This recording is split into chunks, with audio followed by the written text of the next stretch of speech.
হঠাৎ করে ঠিক করলাম যে আদ্যাপীঠ যাওয়া হবে। সেই অনুযায়ী গাড়ি বুক করে আমরা বেরিয়েও পড়লাম।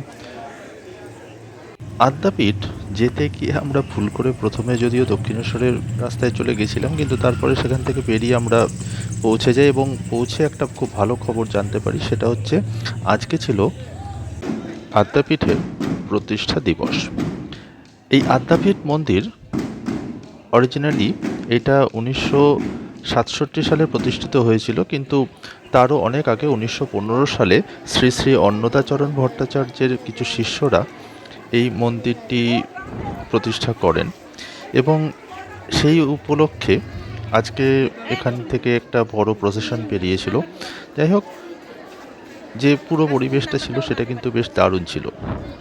আদ্যাপীঠের মন্দিরের ভিতরে হয়তো আমরা ছবি তুলতে পারিনি, কিন্তু যারা আসেনি বা যারা আসতে চাও তাদের জন্য এইটুকুনি বলে দিই যে এখানের মন্দিরের মূল প্রেক্ষাগৃহ কিন্তু 3টি ধাপে মূর্তি সাজানো রয়েছে। সব থেকে নিচের ধাপে শ্রীরামকৃষ্ণ পরমহংসদেবের মূর্তি, দ্বিতীয় ধাপে আদ্যামায়ের মূর্তি ও সব থেকে উপরের ধাপে শ্রী শ্রী রাধাকৃষ্ণের মূর্তি এখানে সাজানো রয়েছে। এখানে যদি গাড়ি নিয়ে আসতে চাও তো বাইক বা স্কুটির জন্য ঘন্টা প্রতি 10 টাকা এবং 4 চাকার জন্য ঘন্টা প্রতি 20 টাকা এখানে ভাড়া নেওয়া হয় পার্কিংয়ের জন্যে। আমাদের একটু বেশি খরচা গেছিলো, কারণ আগে আমরা ভুল করে দক্ষিণেশ্বরের দিকে চলে গেছিলাম, সেইখানে একটা ভুল বোঝাবুঝি হয়েছিল। যাই হোক, এই মন্দিরের পেছন দিকে একটা ছোট পুকুর মতন ছিল, সেখানে এই বন্ধুর সঙ্গে কিন্তু দেখা হয়ে গেল। আর দেখুন কীরকম ফটো তোলার জন্য একদম সামনে এসে দাঁড়িয়ে রয়েছে। একটু এন্টারটেনমেন্ট হলো, দেখলাম।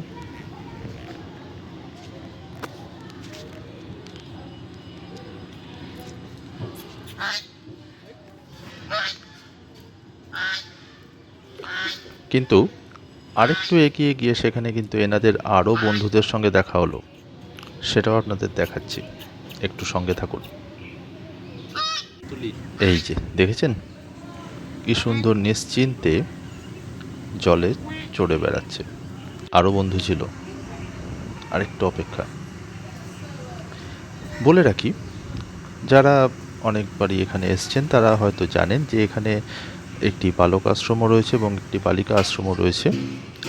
আজকে সেই সমস্ত আশ্রমের থেকে এবং যত শিষ্যা শিক্ষক শিক্ষিকা যারা যারা ছিল, গুরুদেব যারা যারা ছিল, তারা সবাই মিলে কিন্তু প্রসেশনে বেরিয়েছিল।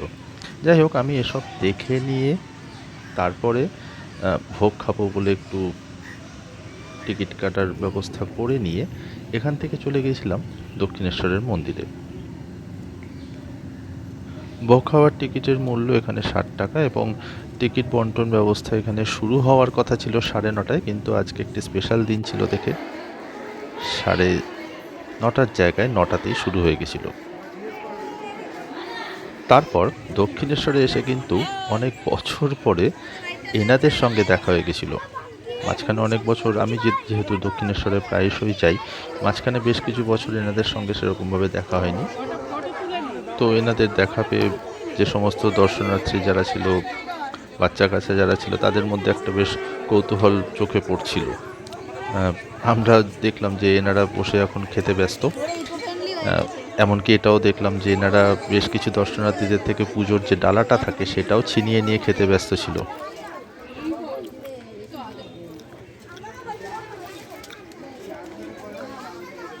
কিছু খাবার থাকলে দেওয়া যেত।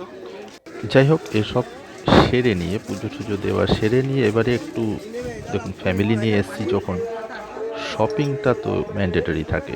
যদিও দেখে বুঝতেই পারছেন আমি কিছুই কেনাকাটা করিনি, তারাই কিনছিল। যাই হোক, আজকের ব্লগ এই অবধি। অল্প করে কিছু কেনাকাটা করে নিই, তারপরে আবার গাড়িতে উঠে আবার বাড়ি। So take care, have a good day, tata.